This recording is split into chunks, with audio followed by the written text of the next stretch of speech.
que esta es una categoría que no cambia, que está muy estancada, que le cuesta mucho cambiar, pero habla todo el día de cambio. Y mi papá dijo, yo quiero crear una universidad al servicio del estudiante, al servicio del proyecto de vida de la persona. Los Mazo, el grupo familiar que más personas se ha educado en Colombia y hoy en día son los principales educadores de Andalucía. Mi abuelo era educador. Cuando el departamento no tenía plata, le pagaba con aguardiente. ¿Y desde el principio se llamó CEIPA o tenía otro nombre? Las instituciones que se crean en esa época, casi ninguna se llama universidad. Antonio Mazo dijo, voy a educar diferente y los hijos siguen en cuenta. Y vos vas viendo que el CEIPA tiene un montón de primeros, los primeros con virtualidad, los primeros posgrados con doble titulación. Acordate que nosotros en el 2001 lanzamos la primera carrera virtual de administración de empresas, 100% virtual. Entonces, ¿en qué momento llegan y dicen, nos vamos para España y Estados Unidos? No sé qué nos habremos tomado y terminamos nosotros comprando ICEAs y así consolidamos toda la oferta de SIC en el sur de España y en Andalucía específicamente. Si fueras a estudiar algo, ¿qué estudiarías? Si yo no estudiaría nada, yo pagaría YouTube Premium, X... No, pero ahí sí te tengo que dar bate porque... ¿Qué hay que hacer con inteligencia artificial? Hay que meterla ya, en todo. En todo. Y como en la educación cambiar es tan difícil, hay unos que no cambian y se van. Esta historia, Darío, es la que uno puede atar con lo que dice Alejandro Salazar, la estrategia emergente. Poníamos al día antes. Oiga, Yo pensé que esto era para preparar el podcast. Oiga, preparar el podcast. Yo lo llamé antes a decirle y usted después me cambió. No, oiga, este otro... No, hágale. Métale play a la vaina. Ya está en play. Ya estamos grabando. Estamos grabando. Entonces, lo primero hay que decir, Mazo, ¿cuánto vale el incumplimiento de una persona cuando son 5 los que están esperando? ¿Vos como cuánto crees que valen 10 minutos de 5 personas cuando una persona es incumplida? Pues, ¿qué crees que vale eso? Una comida con buen traguito en Madrid, pues. Ya, ahí lo desbarató. Te me fuiste por el lado, blandito, entonces ya no te va a echar más cantaleta, pues. Ya no te va a echar más cantaleta. Le dolía. Ya, no, sí, a mí es que Mazo y yo llevamos alegando y peleando, ¿hay qué? 20 años. Por lo menos. Por lo menos. 20 años. Primero, y es que a mí así es como me gusta que se haga una amistad. Primero uno pelea, y segundo dice, me cae gordo, pero después con el tiempo, gradualmente, es cuando se vuelven pues en amigos muy interesantes y Mazo y yo tenemos un montón de historias pues y cuando nos vemos pasamos muy bueno juntos y hoy tenemos un podcast, Darío, muy interesante porque tenemos a los tres hermanos Mazo. Diego, que vive en San Diego, Juan Fernando, que es la secretaria de los otros 2 que viven externamente, y Mazo, que vive en Madrid. Es que ahorita nos estaba contando pues que él es la secretaria que le toca todo eso. Pero una de las cosas más bacanas que tiene los Mazo es que, Darío, sin que vos sepas, es probablemente el grupo familiar que más personas se ha educado en Colombia y hoy en día son los principales educadores de Andalucía. Y a mí eso me parece una hazaña increíble porque da para conversar sobre muchas cosas. La que más se me trae a la cabeza es, vos te acordás, Darío, esa conversación que tuvimos con Alejandro Salazar de la estrategia emergente, cómo se especializan. Estos manes son, es como si vos estuvieras viendo lo que hizo Argos cuando se fue y se compró todas las cementeras del suroeste de Estados Unidos. Estos manes están haciendo lo mismo, pero en educación. Y esa historia de por sí me parece súper bacana. Pero esa historia, digamos que es el eje central de la conversación y lo que queremos que nos cuenten y el CEIPA. Pero a mí hay 2 aspectos que me parecen súper bacanos.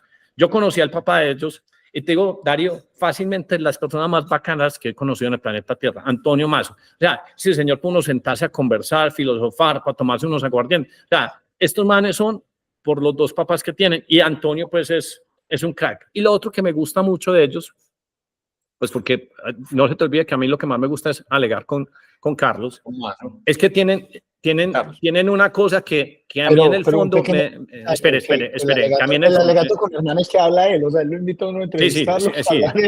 Sí, pero la otra cosa que me gusta de los 3, porque es una envidia de las buenas, es que se mueven como grupo familiar. Estos manes, Darío, no hacen nada que no sean solo. Todos los negocios, o sea, van y se consultan y si ellos 3 no están de acuerdo, no se mueven. Entonces, hay veces eso es es un equipo imbatible porque son 3 hermanos de diferentes generaciones, cada uno con una especialidad. Entonces es muy difícil pensar más o ser mejores que ellos porque lo hacen todos en unidad. Y eso yo creo que es uno de los ejemplos más destacables pues, pues que tienen como hermanos. Entonces yo creo que deberíamos arrancar por el papá. Arranquemos porque tu papá es un man que nació en Yarumal y se vino a crear unas entidades educativas en Antioquia. Primero, contemos un poquito la historia de Antonio y el CEIPA, y ya después, hasta que lleguemos internacionalmente y vamos hablando un poquito de las habilidades de cada uno. Yo no sé si Diego, por ser el mayor, de pronto arranca y nos cuenta sobre Antonio, porque es un personaje que yo vuelvo y les digo, lo recuerdo con mucho cariño. Gracias. Diego no es el papá, es el hermano mayor. Importante aclaración. Importante aclaración. Hágale pues. ¿Cuántos años? Mi papá ni siquiera nació en Yarumal, sino en un corregimiento de Yarumal por allá, que se ha vuelto muy famoso hoy. En Betania. Briceño.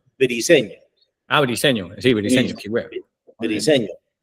Queda como a 2 horas de Yarumal. Y él nació en un pueblo allá. Mi abuelo era educador. Mi abuelo era el maestro de escuela. Cuando el departamento no tenía plata, le pagaba con aguardiente. Y ahí pues que heredamos algunas cualidades y gustos adquiridos desde la infancia, ¿no?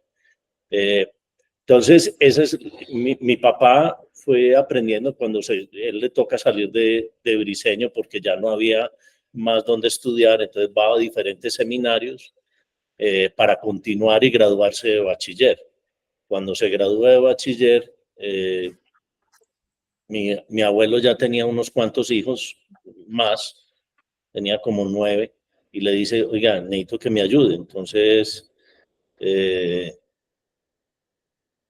¿por qué no empieza como maestro de escuela? Yo le ayudo, yo lo presento en el magisterio para que lo nombren maestro de escuela. Y mi papá aceptó porque pues, la universidad no era una opción, no había sino universidad en Medellín y nosotros no vivíamos, pues mi papá no vivía en Medellín, entonces lo nombran maestro de escuela en Anorí, al norte de Antioquia. Mi abuelo le da unos consejos y mi papá empieza como director de la escuela. Luego va a Toledo, luego va a Ituango, y viendo que era difícil progresar como esto, hace un retiro y se va a la Caja Agraria como visitador, pero eso no le terminó convenciendo. Se viene a Bello, Antioquia, y empieza como profesor en diferentes instituciones en Medellín. Hace su carrera, se gana una beca, se va para Francia en el mayo del 68, ve lo que está pasando en educación y dice hay que traer un modelo educativo nuevo a Colombia. Pasan ciertas situaciones de tipo político y él pues traía para hacerlo público, una institución para que la fundaran públicamente, pero en ese momento cambió todo y le dice a mi mamá, oiga, aquí no hay nada. ¿Ese es tu papá? Ese es mi papá. Está bien. Toledo, Antioquia, en 1956. Ok. Creo que todavía debía la mitad del traje en ese momento. Por eso se escondió atrás, pues, para que no... Sí, debía todo porque no había plata para sacar el traje. En ese momento los profesores iban de saco y corbata, muy organizados, y si ustedes ven, los niños ni siquiera tienen zapatos. Sí, era muy común en Antioquia, pues, antes. Exacto. Entonces, viene, no tiene el apoyo del gobierno para fundar lo que él quería, y le dice a mi mamá, ¿por qué no empezamos? ¿Por qué no hacemos este proyecto nosotros con lo que tenemos? ¿Y cómo? Aquí hay esta plata, miremos a ver si somos capaces. Y así arrancó, creó los programas que él había aprendido de lo que había aprendido en Francia, consiguió una casa alquilada que no, ni siquiera tenía plata para pagar el arriendo de un año. Le dijo al tipo, esta es una historia bonita de cómo se ha hecho casi todo lo que nosotros hemos hecho. Yo no tengo plata para pagar un arriendo de un año, pero tengo plata para pagarle 3 meses. Pero yo sé en menos de un mes si esto me funciona. En un mes le digo, si me quedo el año o le pago los 3 meses. Y el señor aceptó. Puso un letrero en el colombiano y arrancó con 102 estudiantes. Hoy estamos sobre los 5.000 estudiantes en buena parte del país. Y siempre, y desde el principio se llamó CEIPA o tenía otro nombre. Bueno, es que CEIPA es el acróstico de Centro de Investigación y Planeamiento Administrativo, ¿cierto? Énfasis siempre en educación y administración, que eran los 2 ejes que mi papá veía que eran necesarios para cambiar el mundo, ¿cierto? Entonces, era un poco lo que él veía y la importancia de lo que se tenía. Entonces, crea eso, se crea en el 72. En el 72, si ustedes miran las instituciones que se crean en esa época, en esa franja, casi ninguna se llama universidad, ni buscaban tener el nombre de universidad, porque en ese momento, digamos que la universidad estaba muy politizada, muy hacia franjas pues muy de izquierda, radical, de guerrillas, de cosas de ese estilo. Casi todas tienen nombres diferentes. Por ejemplo, hoy se conoce Universidad de AFID, pero en su momento era Escuela Colombiana de Ingeniería, Finanzas y Tecnologías. Sí. ¿Cierto? Escuela de Administración, Finanzas y Tecnologías, la Escuela de Ingenieros, el CES Colegio de Vení, que esa parte que acabas de decir me interesa mucho, porque es que, pues, ¿qué estaba pasando cuando se fundó el CEIPA? Que me decís que es en el 72, veníamos de todo el coletazo, pues, de la Revolución Cubana, donde pues, Fidel y el Che estaban tratando, digamos que, de expandir su ideología, y entonces, pues, no sabía que eso tenía, pues, ya sí es muy obvio, pero no sabía que había sido como de tanto impacto. Entonces, en los 70 era muy difícil encontrar. Dale. No, o sea, lo que pasa es que ahí viene, sobre todo yo creo que en el mundo educativo viene también en esa época un coletazo de mayo del 68 en Francia, ¿no? Que es donde se rebelan los estudiantes contra el sistema y donde salen a las calles y luego eso empieza a llegar a Colombia y cuando nacen estas instituciones, de alguna manera el sistema tradicional universitario está muy desprestigiado. Por eso, como dice Diego, nadie se quiere llamar universidad. No sabía. Para complementar, porque lo que Carlos está diciendo es muy importante, que hay un movimiento a nivel internacional después de mayo del 68, en donde las universidades se tienen que repensar, porque las universidades y el modelo educativo no está respondiendo a las necesidades, más o menos lo que pasa hoy en día. Lo mismo que estaba pasando hoy en día es lo que pasaba en mayo del 68. Y que bueno, sabes que esos son los temas que me parecen interesantes. ¿Qué está pasando hoy en día? Porque ustedes que tienen una óptica de educación desde de 50 años, pues 52 que tiene el CEIPA, pues tienen un conocimiento que yo creo que nos favorece mucho, Darío, que nos lo ilustren en este podcast, porque le ayuda a uno a atar mucho cabo y entender, hombre, ¿por qué el tamaño del Estado es actualmente como lo tenemos? ¿Por qué la gente cree que sus derechos son más importantes que los deberes? Explícanos un poquito pues de esa actual situación educativa. Darío, yo tengo una propuesta metodológica para no devolvernos al futuro.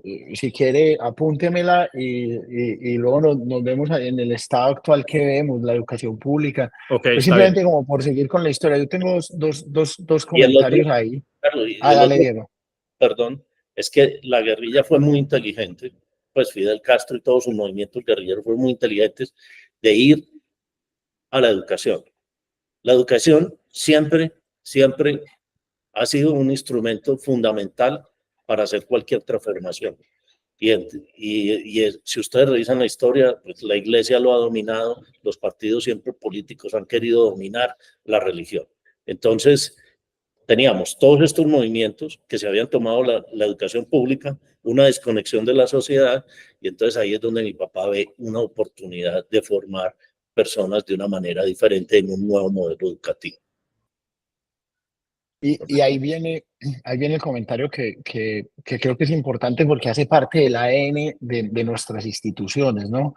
Y es, si uno hablaba con mi papá, él le contaba pues que en esa época habían como dos maneras Diego lo tiene más claro, pero digamos en buen paisa, eh, de cómo se concibieron las universidades, ¿no? Y entonces tiene unas universidades al servicio del Estado, que era, digamos, el modelo francés, y otras universidades al servicio de la economía, que era más el modelo de la Unión Soviética, de los rusos y demás. Ah, me explico un poco, en el Estado, la visión de la universidad al servicio del Estado, pues es hacer para la sociedad, si se necesitan médicos, si se necesitan, no sé, educadores, pues ir haciendo las universidades al servicio del Estado. A la economía, pues es a los rusos, y eso, usted quiere ser, no sé, ingeniero mecánico o ingeniero mecánico, porque la economía necesita eh, ingenieros mecánicos.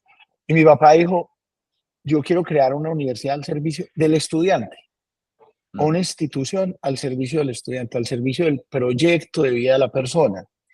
Y ahí es donde nace el CEIPA y nace con un montón de innovaciones desde el día uno.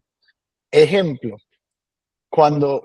todos ustedes tienen alguna tía vieja que echa el chiste, ¿estudias o trabajas? Porque antes la gente estudiaba o trabajaba. El CEIPA fue el primero en tener un horario nocturno en formación superior, por ejemplo. La carrera de psicología industrial, lo que hoy llamamos gestión humana, pues la del CEIPA fue la primera desde el principio. Entonces, claro, cuando uno empieza a pensar en crear una universidad o un centro educativo al servicio del estudiante, la óptica te cambia completamente Sí, porque total. no estás al servicio del comité de la facultad, de lo que sería en Estados Unidos como el Faculty Senate y todas estas tonterías, sino que estás al servicio de la persona y lo que la persona necesite lo vas a hacer. Y por eso ya mucho también bajo el liderazgo de Diego, pues vos vas viendo que el CEIPA tiene un montón de primeros. El primero que hizo el nocturno en Colombia, el primero que lanzó gestión humana, pero también los primeros con virtualidad, los primeros posgrados con doble titulación, los primeros que hacen un assessment del estudiante cuando entra para saber cómo lo podemos ayudar a enfocar su plan personalizado. O sea, Diego puede profundizar ahí, o Juan, pero Pero, la verdad es que el ADN es ese, el ADN es desde el principio romper todos los moldes para que sea lo mejor para el proyecto de vida de la O persona. sea, como en pero, otras, como lo que se dice, ¿cómo será esto? Pues, en vez de skills aplicados inmediatamente, o sea, aprendo y aplico inmediatamente. pero con un complemento que a mí me gustaría, que mi papá siempre lo decía, y es que cuando vos estás educando, vos no estás educando para el mundo actual, sino porque ese muchacho que entra a la carrera va a tomar un tiempo, 3, 4, 5 años, dependiendo en qué momento, y ese conocimiento que le estás dando hoy debería ser vigente unos años más abajo. Claro. Entonces mi papá nos decía, tenemos que aprender a desaprender, tenemos que aprender a aprender y tenemos que aprender a aplicar bajo nuevos contextos. Cuando el ADN del que Carlos y Diego están hablando es un ADN que no es porque, ajá, ni es por ser como muy fancy, no. Es un ADN que tiene un profundo respeto por el proyecto de vida del ser humano. Y parte de qué va a pasar cuando ese muchacho ya no sea un estudiante más nuestro. Y yo creo que eso complementa un poquitico el tema de por qué la innovación y por qué la cosa. Y hay una cosa que yo quisiera que no se quedara afuera, y es el tema de los núcleos temáticos, porque eso fue muy Problemas. problemáticos, pero antes llamaban núcleos temáticos. Y eh, eso fue muy, muy cuestionado, nos trajo muchas dificultades en el sector, porque esta es una categoría que no cambia. Esta es una categoría que, por ahí decía alguien que si hubieran congelado un médico hace 100 años y lo descongelaran hoy, el tipo no sabe cómo operar el paciente, pero si hubieran congelado un profesor y lo descongelan hoy, el hombre coge la tiza y pedazos. Entonces, es una categoría que está muy estancada, que le cuesta mucho cambiar, pero habla todo el día de cambio. Entonces, nosotros empezamos a implementar unos cambios que tienen mucho sentido desde el proyecto de vida de la persona, que tienen que ver con el núcleo temático o el núcleo problemático, y eso lo que hacía, Diego lo puede explicar mejor que yo, porque él se lo inventó, pero lo que tenía que hacer eso es que el estudiante del CEIPA era un estudiante que estudiaba y trabajaba. Entonces, si estás viendo 6 materias, tenés uno o 2 jefes en la oficina, tenés una jefe en la casa, pues algo vas a responder mal. Y entonces eliminaron un montón de jefes de la línea y eso le permitió a la gente mejorar mucho los skills que podía tener. Me gusta. El ADN también tiene ese sentido de responsabilidad. De hecho, mi papá decía cuando en los grados les decía a los muchachos, ya estás obsoleto. Sí, claro. Bienvenido a la obsolescencia. Sí, claro, es que yo creo que la función más importante, de pronto lo que tu papá pues trató de, digamos, que inspirar o hacer desde el principio es que la cosa más importante que uno tiene que hacer es saber aprender, porque el que no esté constantemente aprendiendo, pues a uno le pasa, escoja cualquier campo, de pronto el del maestro no que con la tiza, pero uno y la mayoría de la gente no sabe aprender. Ese es el más obsoleto. Ese es el más obsoleto y es más grave porque no se ha dado cuenta que ya está obsoleto. Darío, yo he ido al CEIPA y tiene unas instalaciones muy chéveres y sí tienen pues como unos ángulos que yo hay veces digo que estas, no voy a utilizar incorrectamente, que estas universidades que enseñan carreras técnicas, y cuando utilizo la palabra técnica me quiero referir a una que puede ser una definición errónea de parte mía, sino como la aplicación directa, hay veces son más importantes para un ecosistema, para una población, para una economía, que aquellas otras universidades que se crean unos títulos muy rimbombantes, porque cuando vos coges una universidad que está creando conocimiento aplicado, le están metiendo una dinámica mucho mayor a la economía, sobre todo si no tiene que hacerse en 5 o 7 años, sino que se puede hacer en 2 o 3 años porque le estás dando aplicación inmediata. Por ejemplo, en Estados Unidos una de las grandes críticas que hay es que vos te vas a estudiar un bachelor en ciencias sociales y te endeudas en 150 o 250 mil dólares.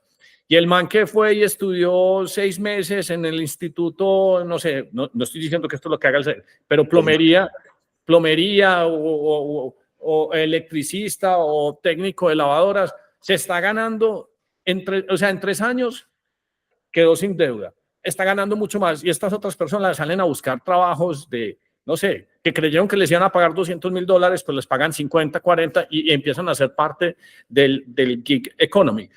Y yo creo que entonces ahí sí hubo mucha visión de parte de tu papá que decía, o sea, les enseño a aprender y que apliquen ese conocimiento porque realmente es lo que más le beneficia a una economía. Entre otras cosas, lo que más me gusta del CEIPA es dónde está el CEIPA, que está entre Sabaneta. Yo decía, claro, esto hasta, ¿cuándo fue que fui al CEIPA, Diego? Casi como 1 mes o 2 meses nos vimos allá. Sí, en junio. O 3.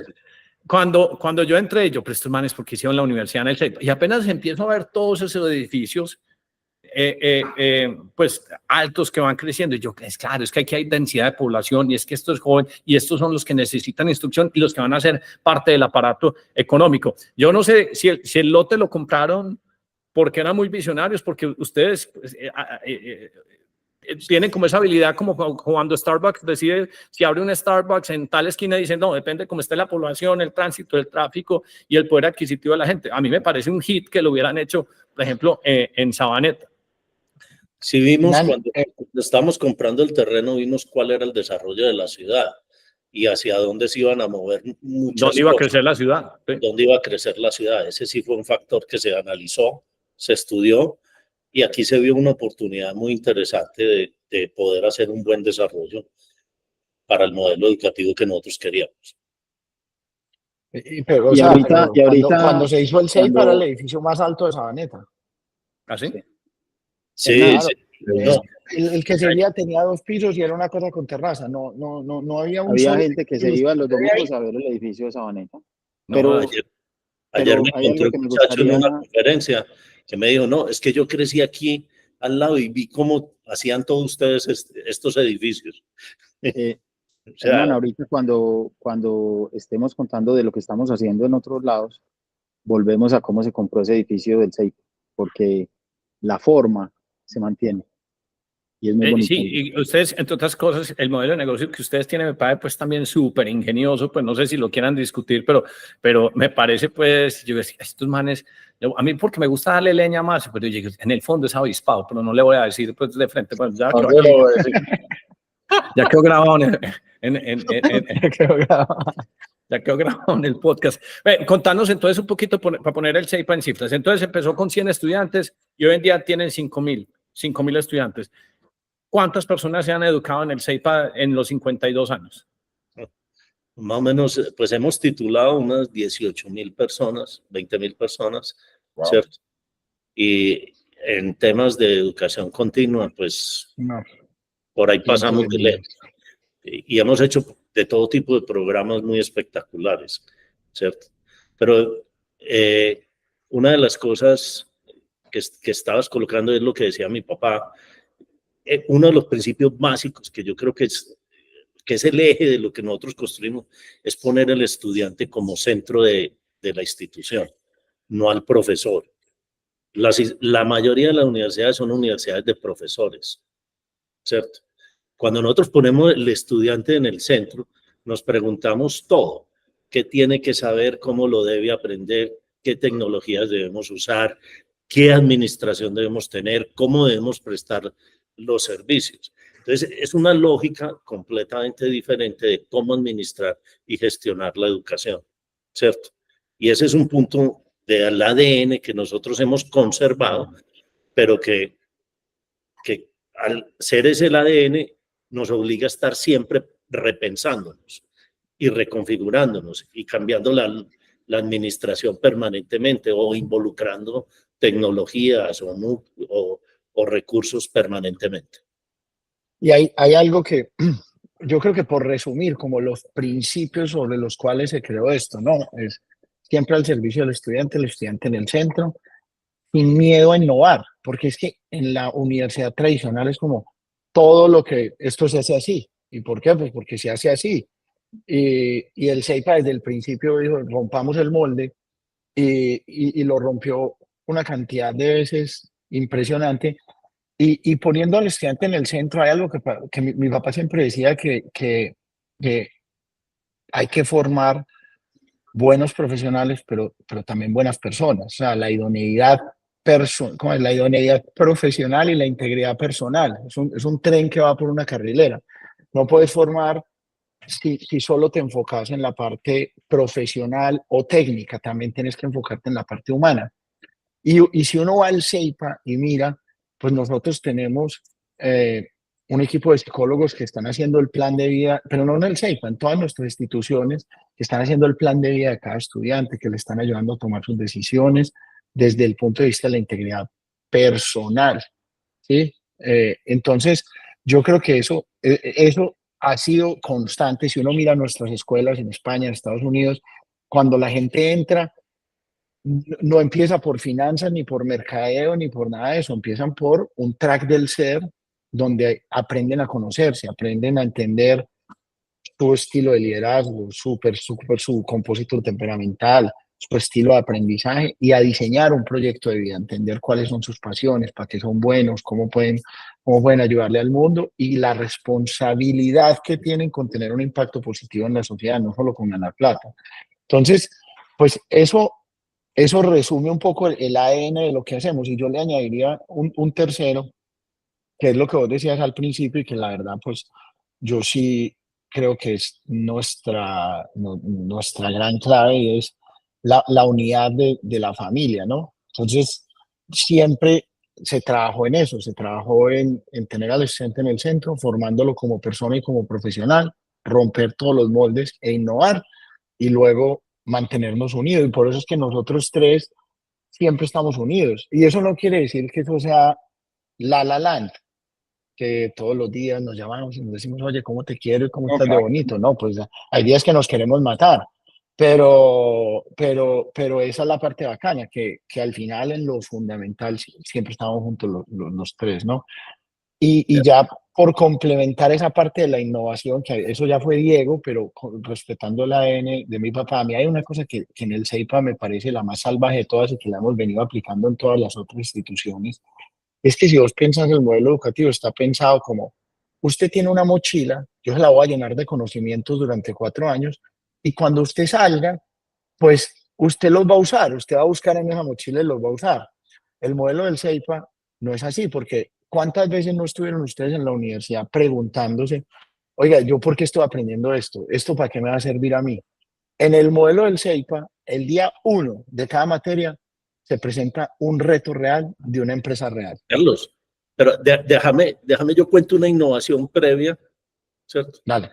Que nos une en alguna manera, ¿cierto? Para que lleguemos a ese punto. Nosotros empezamos con todo lo que es lo que llamamos hoy la educación virtual en el 2001. En el 2001 tomamos la decisión, bueno, en el 99 tomamos la decisión de crear una universidad virtual, ¿cierto? Pero sabíamos que eso no era para unos muchachos, sino que eso tenía que ser integralmente. Entonces, tanto estudiantes presenciales como estudiantes virtuales entraban al mismo campus virtual, tenían los mismos recursos y todo eso. Y había un núcleo que se llamaba matemáticas, ¿cierto? Y cuando nosotros empezamos a hacer los cursos de matemáticas y toda la cosa, empezó a aparecer YouTube y alguna cosa, había una cosa que llamaba por allá Tareas Plus. Hicimos cositas juntos. Uy, me suena. Que Me suena. tenía algunas, unos videitos de matemáticas, una cosa ahí. Y Como entonces 1500. Como 1500 videos de matemáticas. Y entonces los muchachos y con los profesores dijimos, bueno, ¿y por qué no montamos el curso de matemáticas con todos los videos de Tareas Plus? Y empezamos a conversar, a usar los videos, a mirar. Al final terminamos haciendo una ruta de matemáticas con los videos de Tareas Plus, que algunos estudiantes los veían por fuera y luego simplemente presentaban el examen de validación hasta que se acabó Tareas Plus, pero No, los videos todavía están libres y gratis y disponibles, pues nunca los bajamos. Pero se acabó, pues. Sí, pero se acabó, pero, o sea, ¿por qué? Porque nosotros creemos que el contenido es fundamental, pero no es lo más importante, ¿cierto? Entonces nosotros pusimos toda la plataforma para todos los estudiantes porque eso es fundamental, pero lo importante es qué va a hacer con eso, cómo eso le va a ayudar a cambiar su vida, cómo lo va a aplicar, cómo lo va a aterrizar, ¿cierto? Que todavía es difícil porque muchas universidades quieren es que usted repita la teoría. ¿Qué dice la teoría? O despeje pues la ecuación de yo no sé quién, o resuelva la serie de Fourier. Luego, ¿para qué la aplica? Luego, cuando usted salga, de pronto la aplica. Ok, bueno. Yo quiero redondear porque sí me interesa la historia del edificio, porque hay veces aprende uno en historias de transacciones sencillas, pues cosas como muy bacanas. Juan, contanos la historia del edificio, que yo no los voy llevando pues al otro tema, porque ya el tema de expansión, pero contanos la historia del edificio en Sabaneta. Mira, ese edificio era de la familia Sierra. Okay. El lote era de la familia, era la finca del doctor Darío Sierra. Y nosotros negociamos ese lote con Ricardo Sierra Moreno y con mi padre, de la manera más tradicional del mundo. Nos sentamos con Tala Diego vos ahí en el Club Unión, tomando aguardiente en una servilleta. Yo le pregunto siempre en la inducción a los estudiantes si ellos harían un negocio tomando aguardiente y firmando las condiciones del negocio en una servilleta. Y dándose la mano. Y dando de la mano. Y todo el mundo me dice que ni loco. Y bueno, pues si no fuera así, este lote no estaría. Nosotros hablamos con Ricardo Sierra. Que así se hacía antes, pues. O sea, ese es el cuento que todos tenemos de los abuelos o de los papás. En Medellín, por lo menos, antes todo se hacía así. El valor de la palabra, el valor del nombre. ¿Cierto? Nosotros no teníamos plata para comprar esto. ¿Cierto? Otra vez repetimos cómo se fundó. Pues dijimos, tenemos capacidad de pago. Entonces él nos dijo, eso tiene tantos metros, pactemos el valor del metro. Lo medimos y listo. Y firmamos eso en una servilleta después de algunas botellitas de aguardiente, la mano. Y listo. Y ahorita le preguntan a Carlos cómo le fue con el primer negocio que hizo en España y qué valor se le dio a la palabra, para que vea el hilo conductor, que es muy bonito.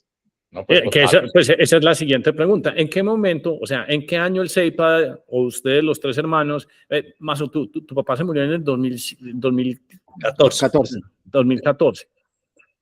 Me imagino que ya habían empezado en etapa de expansión, o fue cuando vos te sacaron de la compañía de cigarrillos y que el CEIPA se empezó a expandir. Mejor dicho, ¿en qué momento el CEIPA dijo, nos está yendo muy bien?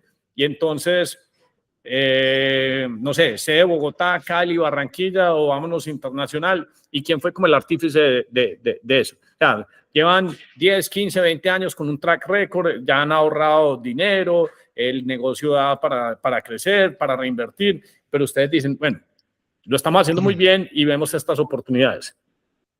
Yo creo, Nan, que ahí es importante como separar dos procesos, ¿no? Uno es el proceso de expansión del CEIPA como institución y el otro es el proceso de expansión de la familia Mazo como emprendedores educativos, ¿cierto? Entonces, el CEIPA tuvo una vocación expansionista desde que yo estaba muy chiquito. Yo me acuerdo como que yo tendría 5 o 6 años cuando mi papá le dio por abrir una sede del CEIPA como en Puerto Triunfo. La Dorada. No me acuerdo, pues, en La Dorada, por allá.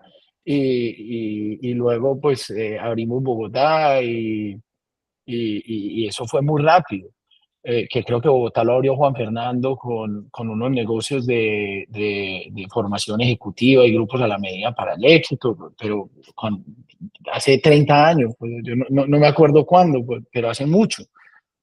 Pero Sí, el bien. proceso expansionista del CEIPA empieza en el 2007, cuando, pues no, empieza desde Puerto Triunfo, pero digamos que ya lo que hay hoy más en serio empieza en el 2007, que abrimos la sede de Barranquilla.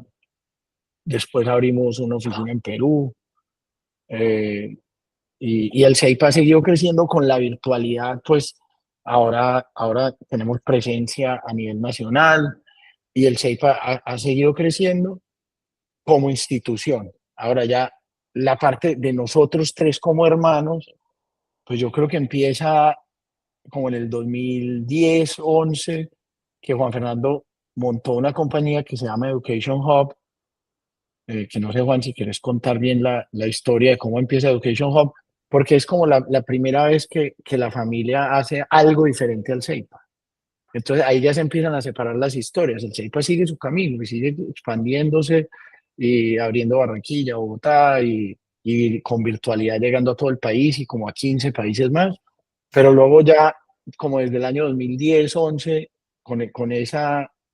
empezando Education Hub, empieza otro camino emprendedor de la familia Mazo o de los, digamos, de los tres hermanos como parte de la familia en la innovación y puesta en marcha de nuevas instituciones. Juan, Bueno, entonces, ¿y cómo les se cuento te en un ocurrió pues minutico. eso? Mira, esto es una historia muy bonita porque acordate que nosotros en el 2001 lanzamos la primera carrera virtual de administración de empresas, 100% virtual. Pero acordate cuál era la penetración de Internet en el Nada. país en el 2001. Era por esas líneas conmutadas y nosotros ya ofreciendo carreras virtuales 100% y solo por Internet. Entonces era un reto muy bonito. Entonces empezó a ver cómo eso empezaba a crecer y dijimos, esto se merece una oportunidad nacional. Pero no podíamos, por razones jurídicas, que no sé si quieren, entremos ahí, no podíamos hacerlo por el CEIPA, entonces dijimos, vamos a montar una comercializadora de productos de educación y vamos a buscar algún inversionista que quiera venirse a este proyecto. Entonces me delegan a mí esa tarea, monto la compañía y arranco a buscar unos inversionistas que quisieran hacer parte de este proyecto. Entonces encontré los inversionistas, encontramos el commitment, pues el tema y coincide con que resulta un viaje a China donde vamos los tres hermanos y sentados en un lobby, tomándonos algún aperitivo, pues empiezan las conversaciones. Y yo, bueno, listo, ya viene esta plata, yo me encargué del tema financiero, yo me encargué de la estructuración, pero yo realmente no soy un tipo hábil en mercadeo. Yo no tengo este conocimiento. Y Carlos estaba en la compañía esa de Vendiendo cigarrillos, vendiendo contaminándole los cigarrillos pulmones a los a seres la gente. humanos. Es correcto. Y entonces él dice, si esta plata realmente va a llegar, a mí me conviene, me encaja en mi proyecto de vida volver a Medellín porque quiero material. Él había terminado su maestría en Babson, entonces pues quería Yo en algún estaba momento... feliz tomando cerveza con él todos los Sí, fines de semana en Miami y ustedes se lo llevaron. y entonces yo le digo, espere que esto se firme, pero espere que la historia tiene su enredito. Se firma el negocio y yo le digo, Carlos, vengas hermano, que pues es más responsable con esta gente, que va a poner esta plata grande, que usted venga y la maneje porque usted es una persona que tiene conocimientos comerciales y toda la historia. Entonces Carlos renuncia a su sueño americano en Miami, de a tomar cerveza con Hernán los fines de semana y se vuelve para Medellín. Cuando llega Carlos a Medellín, yo le entrego la compañía, lo presento con los inversionistas, todo súper bien, vamos bien. Y les digo, hombre, yo me quiero ir a hacer un curso de banca de inversión a Boston. Entonces me voy yo con mi familia para Boston y yo aterrizo en Boston y a las 2 semanas, ¡pum! Y pues madre, se quiebra el inversionista. Y yo llamo a Carlos llorando, hermano, yo, güey, puta, Carlos, yo te lo juro que no tenía la menor idea de que esto... Y entonces me encuentro la respuesta típica de nosotros, es, hermano, ¿sabe qué? Esto es una buena idea. Ya no lo vamos a hacer con plata de otros, lo vamos a hacer con plata nuestra. A una fracción de lo que era, pero lo vamos a hacer a plata nuestra. Y empieza el proyecto de crear esa compañía que nos llevó de tal vez Lo unos mejor que les 1000 y pudo pico. pasar fue que se quebrara el inversionista. Es correcto, porque esa compañía pasó, esa compañía llevó al CEIPA de 1000 y pico de estudiantes a los 4 o 5,000 que tiene en el momento. Y es una compañía que le dio un reconocimiento a la marca que es demasiado, pues fue mucho más fuerte del que era. Entonces, tiene su accidente, pero es un afortunado accidente en el caso nuestro, pues para nosotros fue un buen accidente. Y ahí entonces, empieza la diversificación. Ok, entonces Education Hub empieza vendiendo unos cursos como de administración de empresas en todo el país y es como el brazo comercial, marketing del CEIPA, pero se educan pues digamos que con toda la planeación, con todo el conocimiento que existe en el CEIPA. Eso es como lo que estoy entendiendo, ¿cierto?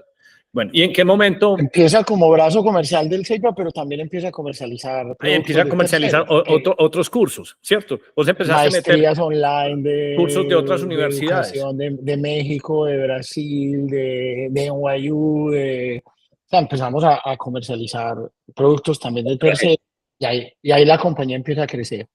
Y luego hacemos una espérate, compañía financiera.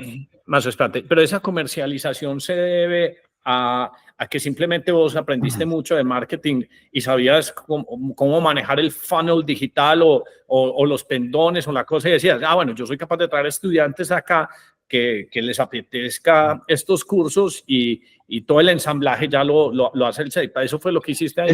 De alguna manera lo que hicimos fue decir, oiga, nosotros sabemos vender educación. Y en Colombia hay mucha demanda insatisfecha. Pues estamos hablando de una época donde la cobertura era creo que el 25%. Entonces, hay mucha demanda insatisfecha. No todo lo va a hacer el CEIPA porque el CEIPA tiene su plan institucional de acreditarse en alta calidad, que ya está acreditado, pero en ese momento era un plan de no quiere ampliar el portafolio en esa época. Ahora sí, pero 15 años después. Entonces, dijimos, pues sabemos vender, tenemos un equipo bien formado, pues vamos a ponerlo a vender no solo el portafolio del CEIPA, sino portafolio de terceros. Y esa compañía pues creció mucho y luego ahí empieza como ese proceso ese fue el primero. Luego, al minuto que se crea esa compañía, nos damos cuenta que para poder vender educación de manera, digamos, masiva, había que financiarla porque la gente no podía pagar el semestre de entrada. Entonces hicimos un joint venture con un grupo de inversores. A mí me gusta interrumpir porque es que a mí me gusta siempre, como vuelvo y digo, esto no es simplemente para que alguien llegue y vomite, sino que me gusta dibujar los paralelos porque yo creo que es de ahí donde se aprende. Cuando Carlos Slim llegó y cogió a alguien y le dijo, no, usted se encarga de Internet, y llegó y le dijo a esta persona, ya tengo 30,000 personas en México en Internet, ya saturé el mercado. y Slim llega y les pregunta, pero ¿cómo así? ¿Y por qué no podemos vender más? Deberíamos vender 500.000. No, es que la gente no tiene acceso a computadores. Ay, ¿por qué no tienen computadoras? Ah, pues porque no tienen cómo pagarlas. Pues entonces yo pongo la plata, vamos y nos compramos 1 millón, 2 millones de computadores en Compaq y lo financiamos. Eso que estás diciendo es una estrategia que muchos grandes empresarios hacen. Ya, bueno, si no son capaces de comprar, entonces me encargo de financiar. Ahora sí, seguí con tu historia financiera. Se quedó en mute. Perdón. No, que rapidísimamente nos dimos cuenta que para vender educación de manera masiva había que financiarla. Y entonces dijimos, oiga, pues vamos a montar un joint venture con gente que sepa este negocio, que sepa de vender cartera, porque nosotros no somos educadores, no teníamos ni idea. Y entonces montamos una compañía financiera para prestarle dinero a la gente para que pagara el semestre y así pudiéramos, digamos, vender más de todo el portafolio que tenía EduHub. Esa compañía, gracias a Dios, fue muy exitosa y nosotros, como 10 años después, 9 años después de haberla montado, pues ya era muy grande y nosotros dijimos, mire, ese no es nuestro negocio, nosotros lo que queríamos era simplemente poder financiar educación, le vendimos nuestra participación a los socios y ellos siguen con la compañía y seguimos colaborando, pero ya no es parte de lo nuestro, porque nosotros de verdad nuestra misión y lo que nos Educar, disfrutamos, sí. lo que es lo que sea educación, ¿no? Entonces, y luego, pues entonces luego de que se hace una compañía, viene la creación del Liceo Francés de Medellín, que justo coincide con la muerte de mi papá. Mi papá se muere en enero del 2014 y ahí empieza Juan Fernando con la creación del Liceo Francés de Medellín. Si quiere, Juan, entrarle un poquito a lo que es el Liceo Francés de Medellín y Diego también se fue a París a conseguir los permisos. Una historia bonita porque ya empieza como la segunda institución que es creada lastimosamente sin la presencia de mi papá. Bueno, digamos Creo que que Juan Fernando. nosotros, Bueno, ahí está.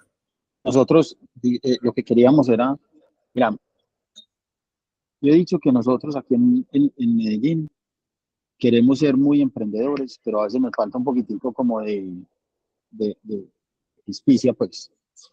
¿En qué sentido? Que es que ¿Sabes que la gente no sabe qué es pispicia? Entonces va a tener que explicar qué es pispicia. Traducida al español normal, ¿qué es pispicio? como ser avispados, me explico, como tratar de mirar un poquitico más allá Avispados tampoco entienden.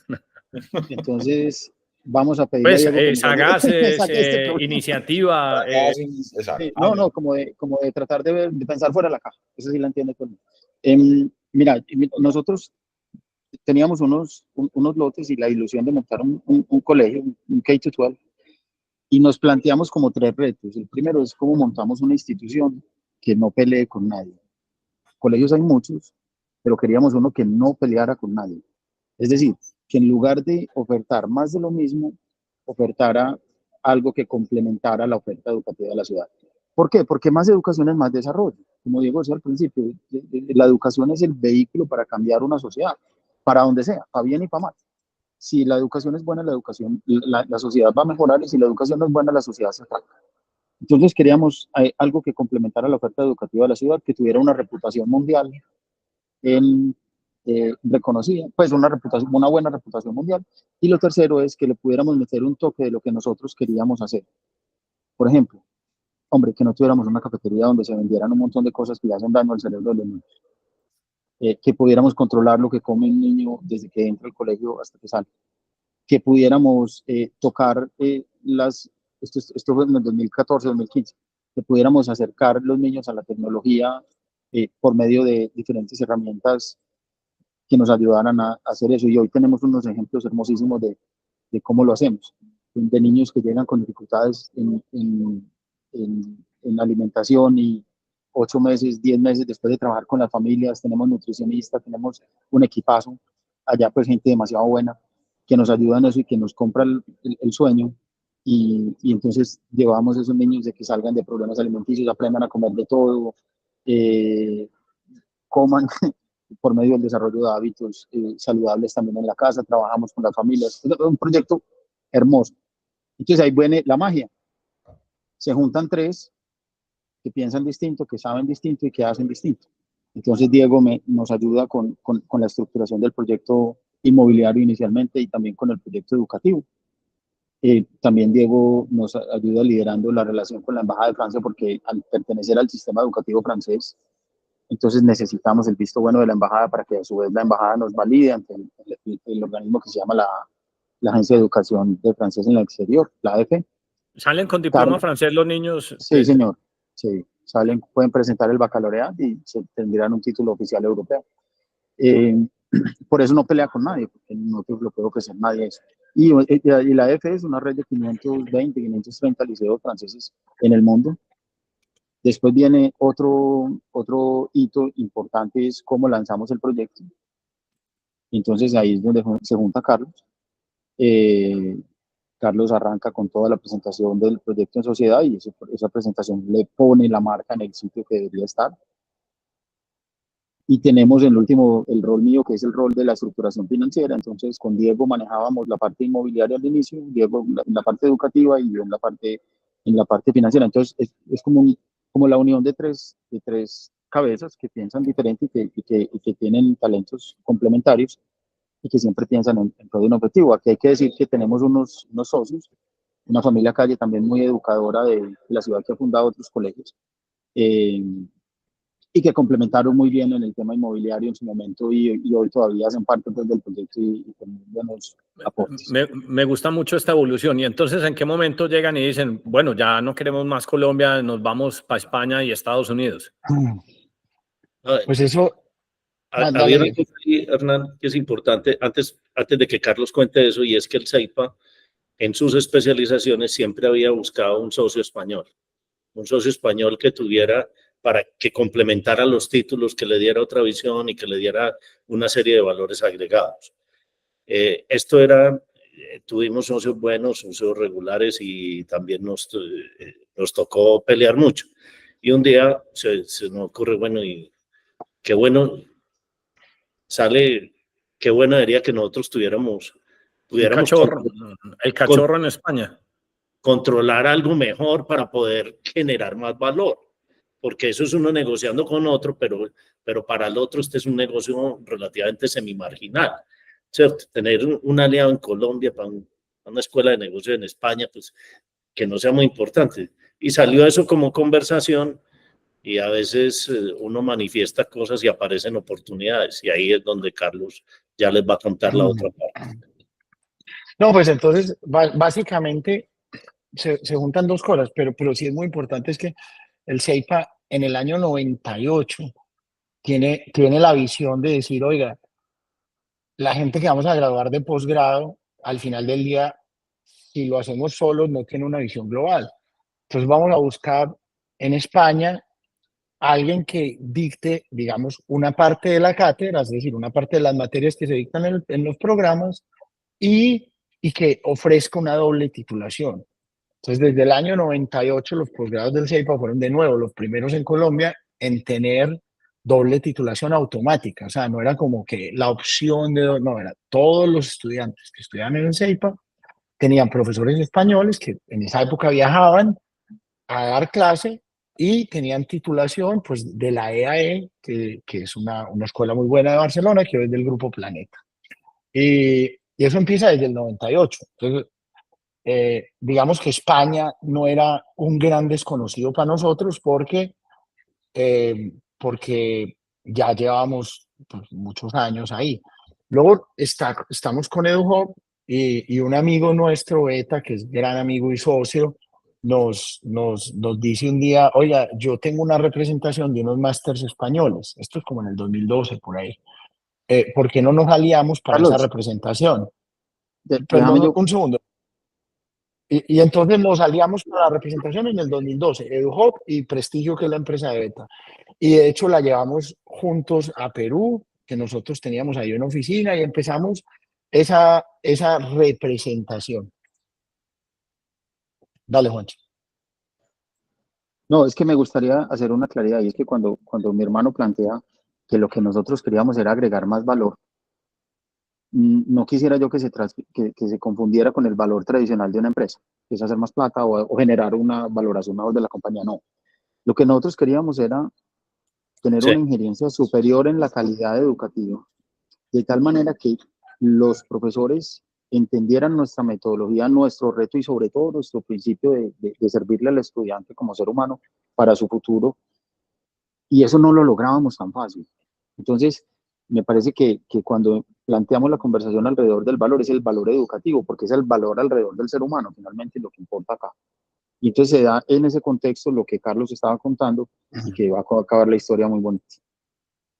Ya, y entonces, bueno, empezamos a representar esos másters y esa escuela se llama ICEAF y en algún momento estábamos reunidos los tres hermanos y mi mamá, mi papá ya no estaba y nos dice un amigo, oiga, por qué no vamos a España a ver cómo podemos profundizar la colaboración con esta gente?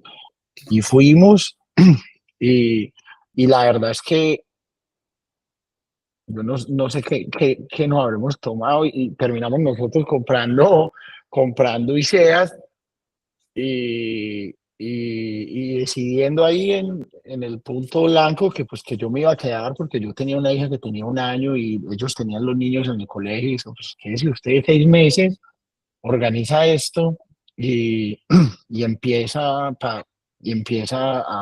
lo conecta, la palabra que usamos fue conectarlo, lo conecta con la organización y se devuelve. Y yo, bueno, listo, yo me quedo, yo fui donde mi señora y le dije, nos quedamos, y dijo, de una. Y nos quedamos, y si uno mira de nuevo una transacción hecha en servilleta, sin due diligence, posiblemente la peor compra que hayamos hecho en la historia, o la mejor.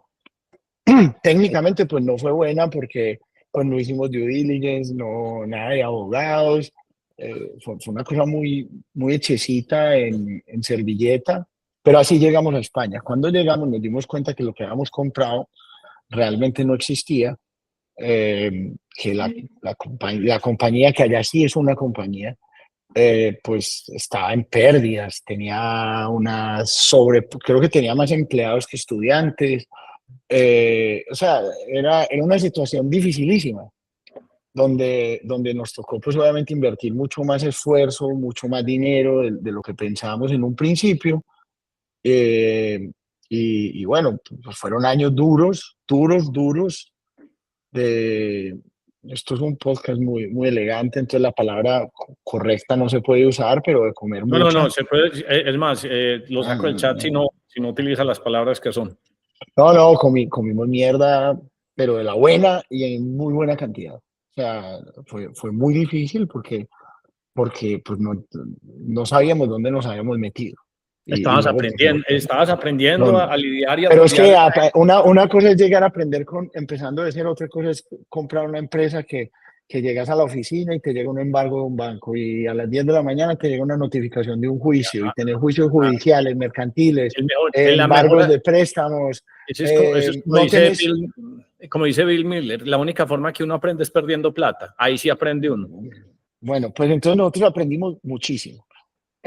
Y era mucho sufrimiento porque todos los días, o sea, el man me conoce, sabe que yo soy hiperactivo, yo nunca me canso. Y yo te juro, yo salía a la oficina a las 7 de la noche, llegaba a la casa fumigado, no era capaz de hacer nada, o sea, ya no tenía energía para nada porque eran problemas, juicios.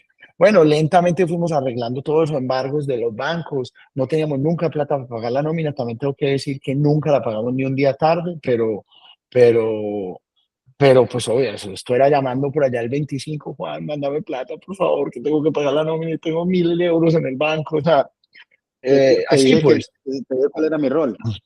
Juan es el CFO del grupo, eso queda grupo claro. Entero, claro. Y entonces, hermano, fue una época difícil, pero muy bacana, mirando ya para atrás, pues no quiero volver a eso, pero ¿Llevas cuánto? bacano. 8 años, 10 años en España ya? 8 y medio. Entonces, como el primer año y medio fue enderezar eso.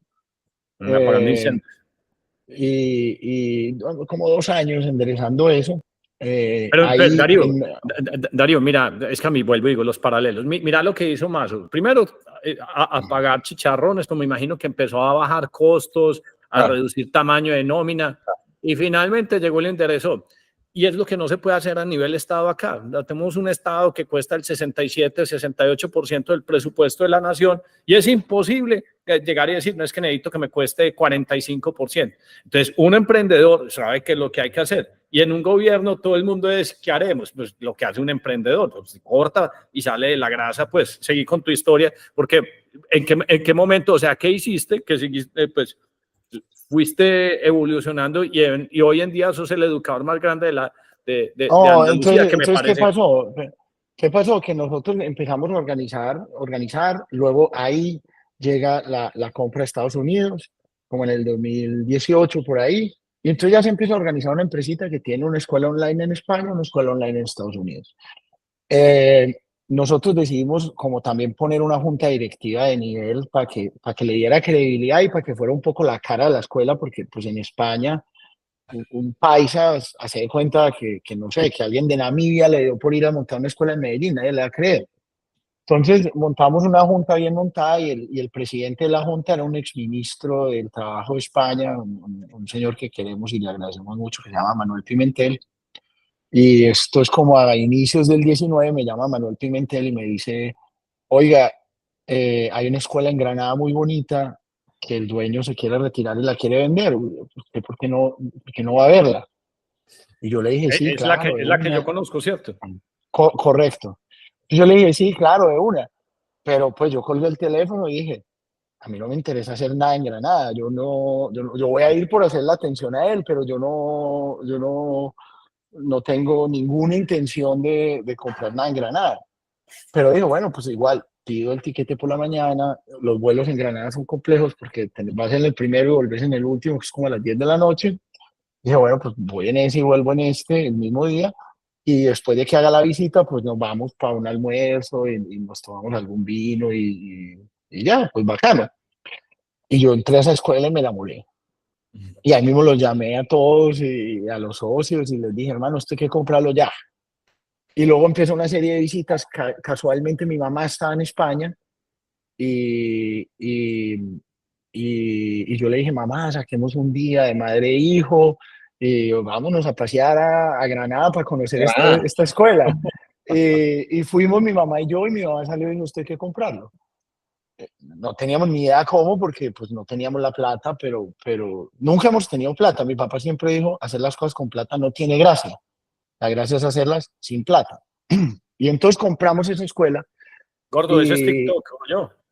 Eso que acaba de decir. y, y entonces compramos la escuela, pues mejor dicho, realmente todavía se la estamos medio administrando al banco, porque nos prestaron pues, casi toda la plata. Yo siempre le decía al banquero que lastimosamente murió en estos días, decía, yo te la estoy cuidando muy bien, pero eso es tuyo, pues, porque obviamente era muy complejo, ¿no? Y, y ahí nos viene una relación muy bonita con ESIC, que ESIC es como la escuela líder en España en temas de marketing y economía digital y como escuela de negocios es top 4 o 5 a nivel nacional, pero es la que tiene mayor capilaridad. Nos empezamos a volver porque la escuela que nosotros compramos en Granada, digamos que representa o tiene los programas en joint venture con ESIC en Granada. Entonces nos volvimos muy amigos y en la pandemia, cuando estábamos todos encerrados, yo no sé qué, se nos ocurrió la idea y dijimos, oiga, ¿por qué no traemos ESIC a Medellín? ¿Por qué no hacemos lo mismo que hacemos en Granada, pero en Medellín? Y entonces ahí creamos, de la mano del CEIPA, ESIC Colombia. O sea, CEIPA, ESIC, y digamos nosotros como articuladores de la historia, traen ESIC a Colombia. Y ahí tuvimos el apoyo de las grandes empresas de Colombia, de Bancolombia, de Sura, de Pactia, de Postobón, de Grupo Bios. Espero que no se me olvide ninguna, pero son muchas.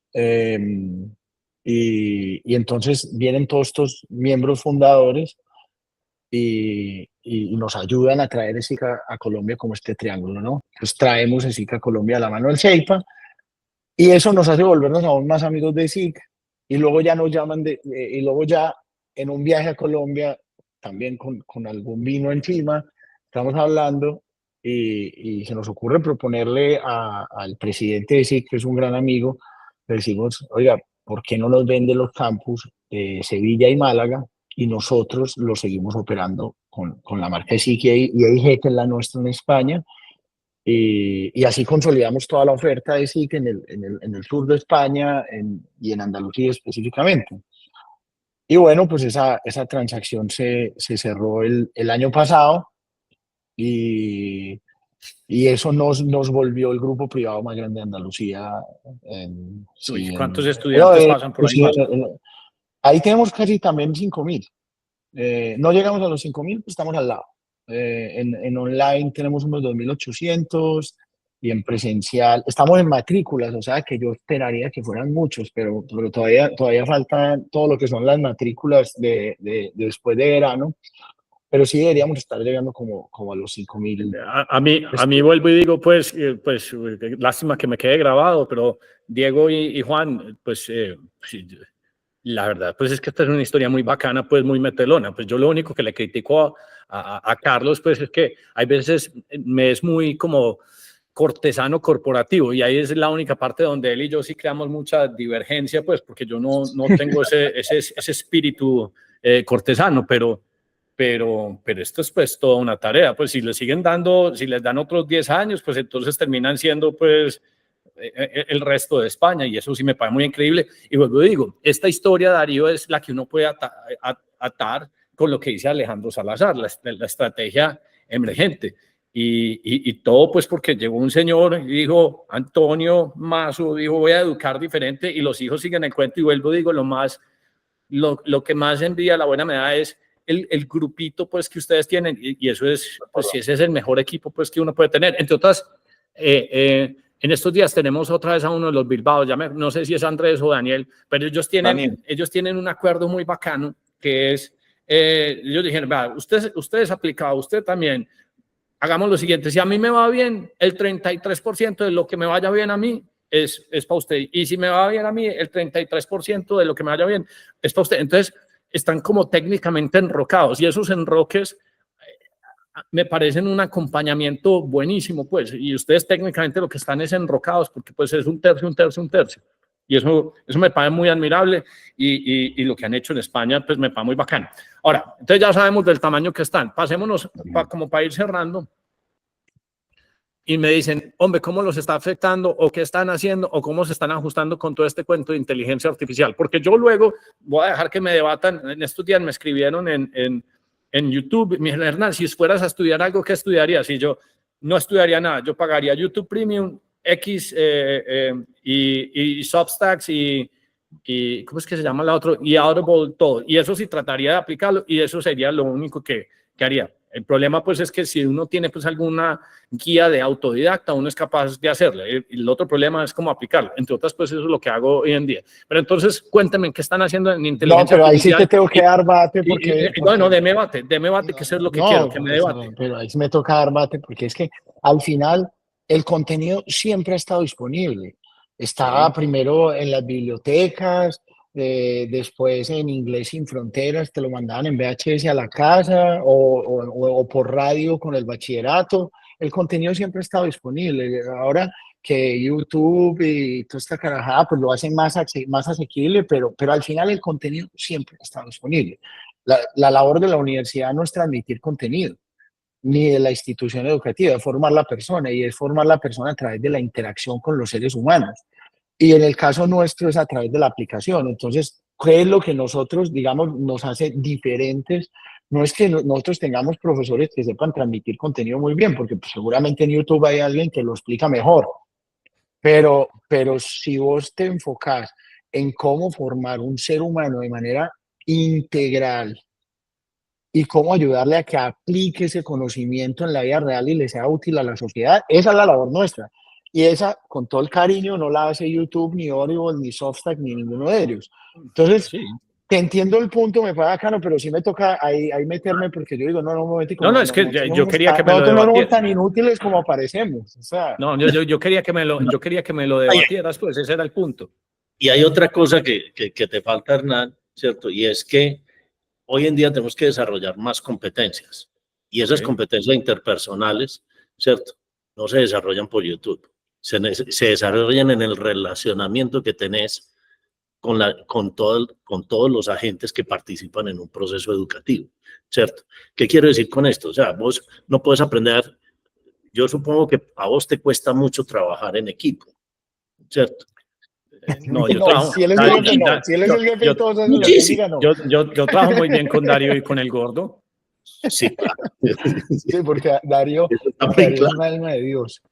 En la distancia. No, esta La mañana distancia. esta mañana se me emberracó. Esta mañana Darío se me No, no, emberracó. porque Darío sí te sabe manejar a vos. Darío sí te sabe decir que no a vos, pero son muy poquitas personas en el mundo. Entonces, pero si me entiendes, hoy en día, Andrea. es, volviéndonos un poquito, no, Andrea sí es un genio. Andrea es excepcional. Andrea es la mamá de Andrea todos. es- Andrea es la es mamá de Andrea todos. Houdini. Andrea Houdini. es- Ya, eso ya es otro nivel, Deepak Chopra, Otro nivel.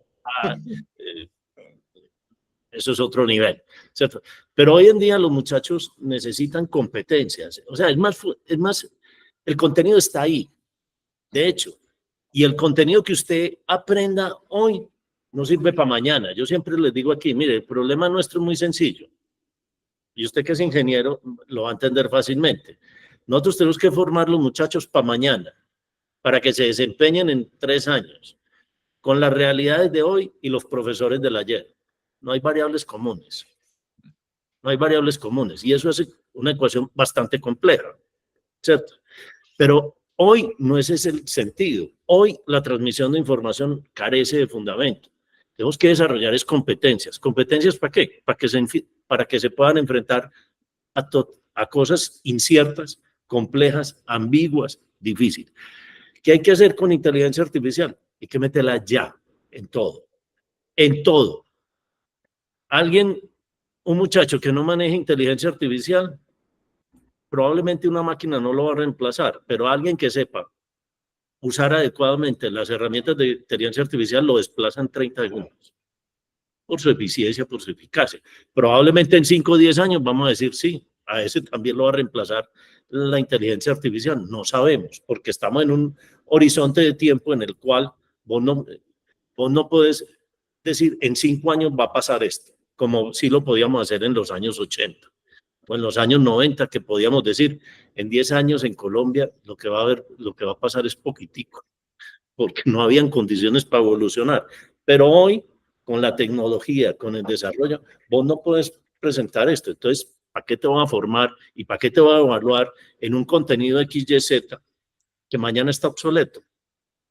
Pero sí te tengo que formar para que puedas interactuar en la sociedad, para que seas un buen miembro de sociedad, para que tengas las competencias de enfrentarte a esa ambigüedad, a esa incertidumbre y tener cómo abordar ese proceso. Y eso hace una diferencia. Y por eso nuestro currículo parte de lo que Juan estaba hablando, de los núcleos problemáticos, y es, yo no te tengo que enseñar nada, yo te pongo un reto, resolverlo, métete a ver, investiga, anda allá, lee, métete en el podcast 10 AM Pro, hace esto, anda donde aquel otro, a ver qué contenidos encontrás, pero cómo los interpretas, cómo los validas, cómo los verificas y cómo generas una solución que sea la mejor para esta situación. Y eso es un modelo educativo diferente. Entonces ya no es el contenido, porque si el objetivo de la universidad fuera por transferencia de conocimiento, hubiera dejado de existir desde Gutenberg. Es válido el punto. Sí, ahora, ¿qué pasa? Que también es verdad, o sea, y para no disfrazarlo mucho, el sistema está sufriendo una crisis que yo la veo como positiva. O sea, lo que llaman el total enrollment en muchos países del mundo está bajando por temas demográficos, que hay países donde la curva de población se está envejeciendo, y también hay factores, digamos, sociográficos, donde la gente piensa como vos. Y dice, un momentico, es que yo tengo un tío que es abogado, está manejando taxi porque no consiguió trabajo. ¿Yo para qué me voy a gastar 5 años de mi vida o 4 años de mi vida? Si van al 6, pasan 4 nomás. En una carrera que al final no me va a dar nada. Y ahí yo sí diría la verdad. Yo diría, pues es que la verdad es que hay muchas instituciones que han graduado gente que no tiene las competencias que el mercado requiere y por eso no han podido encontrar un trabajo. Entonces, de alguna manera no pudieron cambiar su vida profesional. La personal sin duda la cambiaron por las relaciones que hicieron, por las interacciones que tuvieron, pero eso ha pasado y hay mucha gente que hoy dice, yo no quiero. Si uno mira en España, te pongo un ejemplo, en España, la gente no quiere ir a las carreras de 4 años. Entonces, los ciclos formativos, que son como el equivalente en Colombia a la tecnología. razón, más o menos, y la razón de eso es por qué. Ya te voy a Porque quieren explicar, ser por la misma que decías de Estados Unidos. Te pongo un ejemplo. Nosotros tenemos muchos programas en España que los lanzamos, los lanzó el anterior dueño en el 2019, en el 2018, y en España la educación técnica y tecnológica era igual de mal vista que en Colombia, pero empezó a cambiar la demografía y sobre todo las ideas de la gente sobre eso, y hoy en día es súper demandada. ¿Por qué? Porque la gente dice lo mismo que vos. Yo tengo, por ejemplo, ciclos formativos en marketing digital, donde la gente que se gradúa de ahí sale a ganarse 30.000 euros, cuando un graduado de carrera sale a ganarse 24, 20, 23. Entonces, las empresas que quieren gente que sepa darle clic a Google, bien dado. Entonces, eso se puede formar en 2 años con todo el componente, pero al final no es que sea un ingeniero informático, no, este man sabe marketing digital, punto. O cosas que gustan mucho, ¿no? Desarrollo de aplicaciones multiplataforma. Lo que gradúes de ahí, consigue trabajo al otro día. Entonces, claro, como la gente ve que el mercado empieza a demandar oficios muy específicos, pues el mercado empieza a demandar programas muy específicos. ¿Cuál es la labor nuestra como educadores? Pues adaptarnos a las demandas de la sociedad y empezar a entregarle profesionales que sean útiles para la sociedad y que además el mercado les permita cambiar su vida. Entonces, uno, lo que decía Diego al principio, la innovación no es hoy, es todo el día, porque vos tenés que estar cambiando. Si vos me preguntaras a mí hace 6 años si yo iba a hacer programas de 2 años, pues como técnicas o tecnologías, diría, pues no, porque ya somos universidad y en el mundo educativo uno se cree un poquito más fino por estar en los pregrados que en las tecnologías y luego los mercados te van llevando y decís, oiga, la gente ahora quiere esto. Se parece a lo que... Es un tema que se ha dicho toda la vida, pertinencia. Tenemos que buscar que la educación sea pertinente. Sí, lo que yo siempre te he dicho a vos, hombre, ¿por qué no abrís un curso de Amazon, cómo vender Amazon en Medellín? O sea, usted solo se va para el hueco y usted todos saben vender.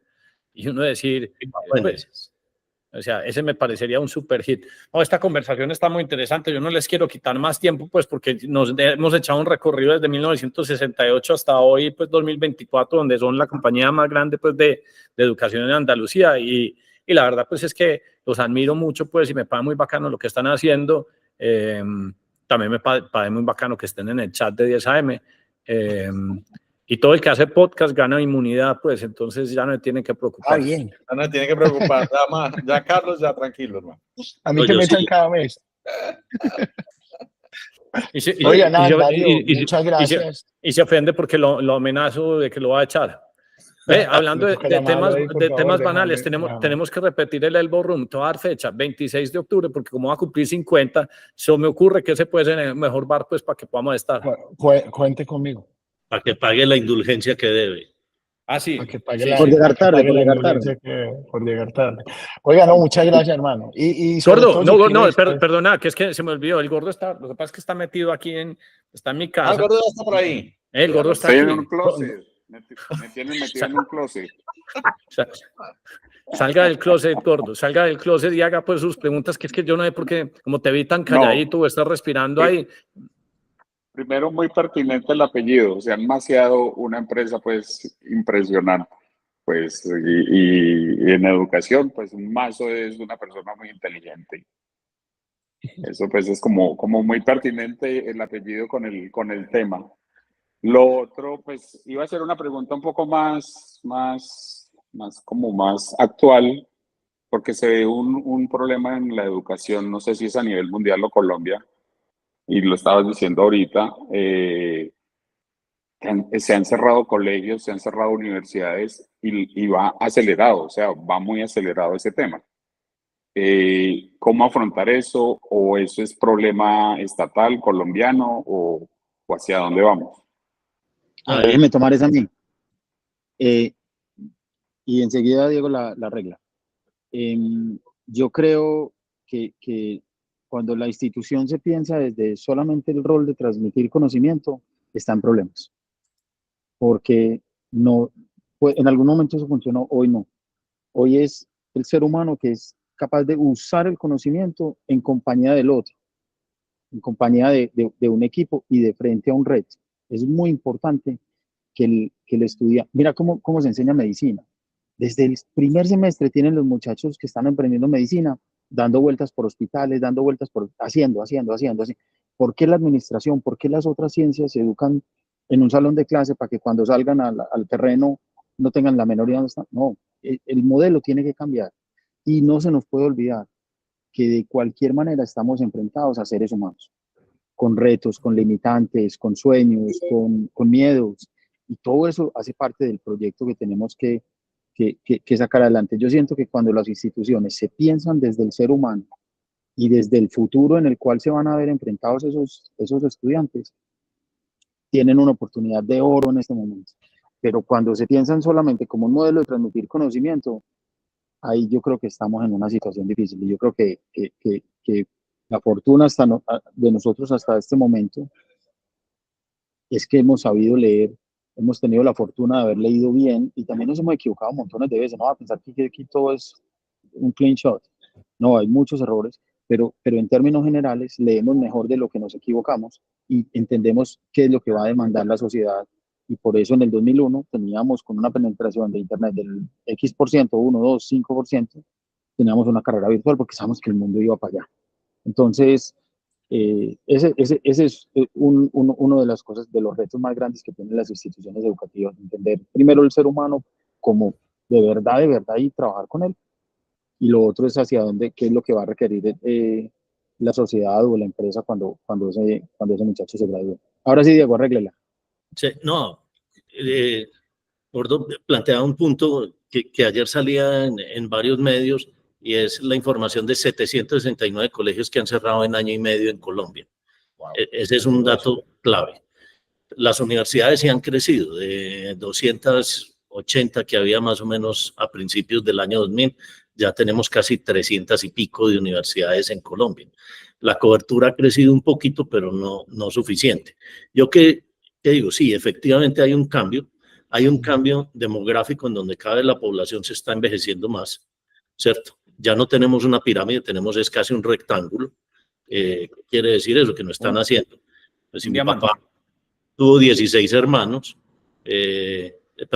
sí, mi papá tuvo 16 hermanos, mi papá tuvo 3 hijos, cada uno de nosotros tiene 2, y lo más seguro es que alguno de nuestros hijos no tenga un gato por ahí castrado. Entonces, ese problema lo tuiteé yo ayer, pues lo vi en un podcast con Peter Thiel que decía, y es un problema tan grande, pero la gente siempre, no sé si fue una vaina de los 70 que nos asustaron con la población, pero miren, si cada una de las mujeres que hay en el mundo, porque son las mujeres, decide solo tener un hijo, en 30 generaciones, que son más o menos 900 años, queda un ser humano en el planeta Tierra. Uno. Se acabó esto. Así de simple. Ese es un factor, y ese es un factor que es clave y que eso está replanteado. Luego vienen 2 cosas que son muy interesantes. Un cambio tecnológico supremamente que la gente dice, no, es que hay que cambiar. El cambio siempre ha existido. Lo que pasa es que la velocidad a la que estamos cambiando es supremamente acelerada, ¿cierto? Y mira, ustedes lo discuten ahí cuando hablan del blockchain, que Solana, que tal cosa. ¿Qué quieren? Siempre aumentar la velocidad, bajar la fricción, reducir esto. Entonces, hay un cambio tecnológico acelerado. El 70% de las nuevas ocupaciones no las tenemos claras. No se han inventado hoy. Y yo tengo que formar un muchacho para allá. Entonces, ese es el cuento. No se ha acelerado. Hay un acelerado cambio ahí, pero estamos en la era del conocimiento. Estamos en la era en donde tenés que ser capaz de poder replantear esto. Entonces, probablemente, no sé, en unos años, en algo que se llame el concepto de que tenemos hoy universidad, vamos a tener un muchacho de 18 años con alguien de 55. estudiando. ¿Por qué? Porque quiero estudiar una nueva carrera, porque además, como voy a vivir hasta los 100 años, pues no me puedo jubilar a los 63 o 62, sino que me voy a tener que jubilar a los 80. Me va a tener que haber nuevas cosas, mi segunda vida, lo que sea. Entonces vamos a tener, vienen nuevos modelos, las microcertificaciones, cosas de ese estilo, empiezan a generar nuevos modelos educativos, y lo que yo sí tengo muy claro es que el modelo educativo clásico muy pronto, en los próximos años, se va a acabar. Va a evolucionar y va a cambiar. Por ir al punto del gordo, yo lo digo más simplista y más paisa. ¿Por qué se han cerrado esas instituciones? Por lo mismo que se han cerrado fábricas de calzoncillos y de zapatos, porque venden cosas que la gente no quiere comprar. Es así de simple. El problema nuestro es que antes era muy seguro. Usted ponía 3 carreristas y eso la gente le hacía fila, iba a comprar el formulario. Ahora no. Ahora hay que cambiar y cambiar más rápido hacia todas estas partes. Pero y como en la educación cambiar es tan difícil, hay unos que no cambian y se van a ir más. Pero a la vez, cuando vos ves, nosotros estábamos viendo en estos días en un chat que tenemos los hermanos, colegas nuestros en Colombia que están creciendo de manera absurda porque están haciendo las cosas bien. Es muy fácil. Usted vende lo que la gente no quiere comprar, se quiebra. Vende lo que la gente quiere comprar y le facilita comprarlo, crece. Simple. Gordo, ¿le quedó claro? Sí, señor, me quedó muy claro. Los Muy Mazo, claro. muy bacano, muchas gracias. Yo no sé por qué no habíamos pensado más en esto, porque la historia siempre me ha parecido bacana. Lo que pasa es que yo trato de no comunicarte mucho, pues que lo estás haciendo. Muchas gracias, no me enamores. El cariño que te tengo, y a Ariel también. No le reconocen nada. No, él siempre me dice que soy un huevón, que no sirvo para nada. Está bien. Esos son amigos de verdad, hombre. Y que llega tarde, que llega tarde. Eso sí es Que verdad. no le importa el Eso sí tiempo es de los verdad. demás. Bien. Oigan, Bueno, un abrazo, 1.000.000 de muchas gracias, gracias. hombre. Felicitaciones. Mil gracias. Un abrazo. A cuídense. ustedes. Muy bien. A ustedes, Chao, muy nos vemos. amables.